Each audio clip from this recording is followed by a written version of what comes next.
కర్నూలు జిల్లా మద్దిగెర మండలం మద్దిగెర కస్తూరిబా గాంధీ బాలికల పాఠశాల విద్యార్థినులపై అసభ్యకరమైన మాటలు అంటున్నారని పాఠశాలలో చదువుతున్న విద్యార్థినులు తెలిపారు.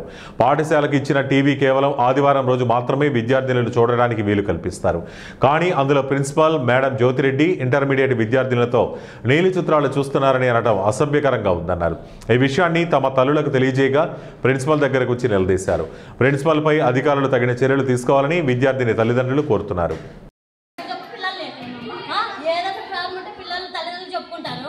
తల్లిదండ్రులు చెప్పుకున్నప్పుడు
सस्पेंड